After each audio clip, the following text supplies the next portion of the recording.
मैं हूं तरुण देव और आप देख रहे हैं धमचिक। साल 2000 में भारत में एक कानून बना। उस वक्त तक भारत में इंटरनेट की स्थिति तो आज जैसी नहीं थी, लेकिन कानून में बहुत कुछ ऐसे विषय डाले गए जो भारतीय संप्रभुता पर डिजिटल प्लेटफॉर्म पर पहुंचने वाले किसी भी नुकसान को तुरंत प्रभाव से रोक सकें।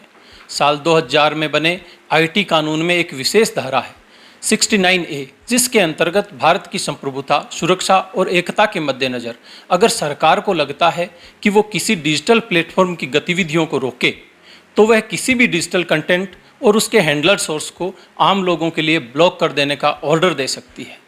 धारा में प्रावधान है कि अगर सरकार का आदेश नहीं माना गया तो इस धारा के अंतर्गत दोषी व्यक्ति को 7 साल तक के लिए सजा हो सकती है और साथ ही आदेश की अवहेलना पर निश्चित जुर्माना भी लगाया जा सकता है। भारत ने इसी धारा के विशेष प्रावधान के माध्यम से 59 चाइनीज़ ऐप्स पर बैन लगाया है। आपके लिए ये जानना भी बेहद ज़रूरी है कि आखिर 59 चाइनीज़ ऐप्स बैन करने की सरकार ने वजह क्या बताई है। सरकार की तरफ से जारी वो खास वजहें हैं। इन 59 चीनी ऐप्स से देश की सुरक्षा और संप्रभुता को खतरा है।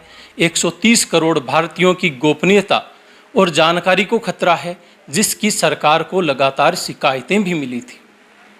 इन ऐप्स से उपभोक्ता का संवेदनशील डाटा चोरी करके देश से बाहर मौजूद सर्वर पर डाला और भेजा जा रहा था। ये डेटा देश के दुश्मनों के पास पहुंचने से इसका दुरुपयोग हो सकता है। इन सभी 59 ऐप्स को भारतीय साइबर क्राइम कोऑर्डिनेशन सेंटर ने बैन करने का प्रस्ताव भारत सरकार को दिया था। संसद के अंदर भी और बाहर जनता भी इन ऐप्स को लेकर एक्शन की मांग कर रही थी। भारत के साइबर स्पेस की रक्षा और संप्रभुता के लिए चीनी ऐप्स को बैन करने का फैसला किया गया है। ये तो हुई सरकार की दलीलों की बात। अब ये समझिए कि आपको इन चाइनीज़ ऐप से खतरा क्यों था। आप जब भी किसी ऐप को अपने फ़ोन या कंप्यूटर में डाउनलोड करते हैं, उस वक्त ये ऐप यूजर से उसकी फ़ोन बुक, उसकी लोकेशन और फ़ोन में स्टोर मीडिया का एक्सेस ले लेती हैं। ऐसा करके ऐप निर्माण करने वाली कंपनी उस यूजर की एक्टिविटी को ट्रैक करती है और उसका डेटा अपने सर्वर पर स्टोर करना शुरू कर देती हैं।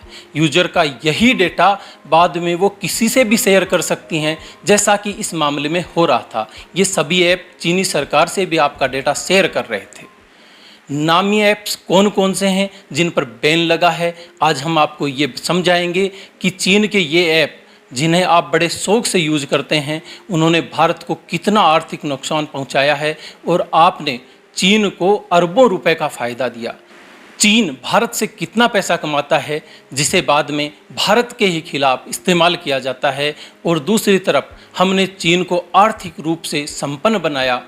पर पहले ये जानिए कि वो कौन से ऐप हैं जो भारत की यूजर्स के माध्यम से चीनी अर्थव्यवस्था को सबसे ज़्यादा फ़ायदा पहुंचा रहे हैं। सबसे पहले इनमें टिकटॉक और लाइकी जैसे ऐप्स हैं।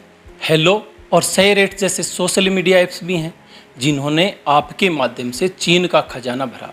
वीचैट और वीमेट जैसे चैटिंग या डेटिंग ऐप्स हैं। यूसी ब्राउज़र जैसे वेब ब्राउज़र ऐप्स हैं। जेंडर, कैम स्कैनर, इनसे आगे वायरस क्लीनर जैसे यूटिलिटी ऐप्स हैं। क्लैश ऑफ किंग्स जैसे गेमिंग ऐप्स, क्लब फैक्ट्री जैसे ई कॉमर्स ऐप भी हैं।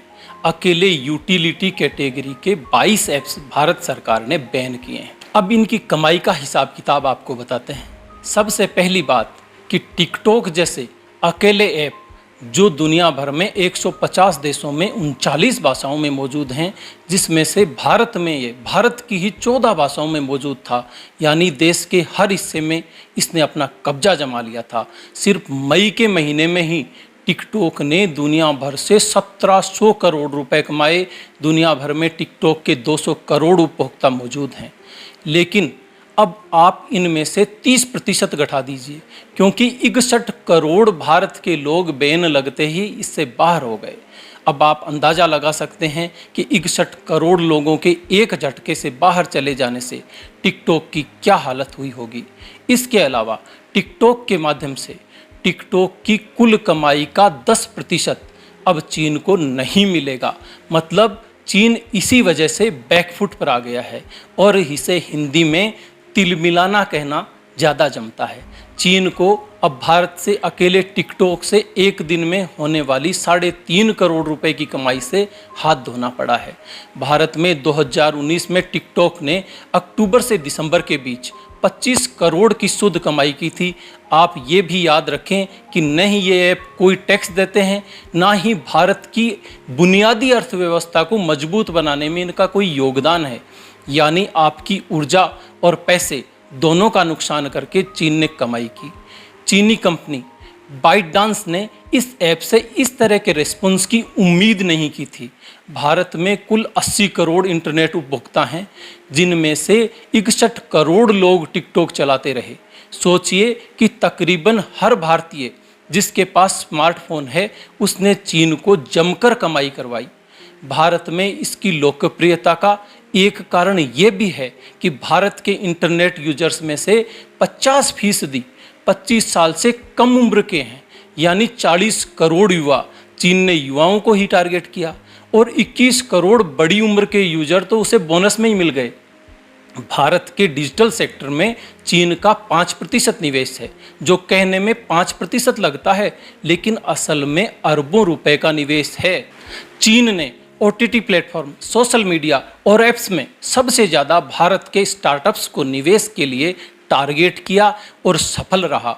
चीन की कंपनियों ने भारत में 3.6 अरब डॉलर का निवेश किया हुआ है, जो कि दुनिया भर में सबसे बड़े डिजिटल निवेश में से एक है। 2019 में भारत के ई-कॉमर्स प्लेटफॉर्म पेटीएम में बड़े घाटे के बावजूद चीन ने निवेश कर दिया। आश्चर्य की बात है कि पेटीएम को 3690 करोड़ का घाटा हुआ था। फ्लिपकार्ट ने भी इस दौरान 3837 करोड़ रुपए का निवेश किया। भारत की लगभग हर स्टार्टअप कंपनी पर चीन का नियंत्रण इसी तरह स्थापित होता गया और भारत का बाजार चीनी सामान से भरने लगा।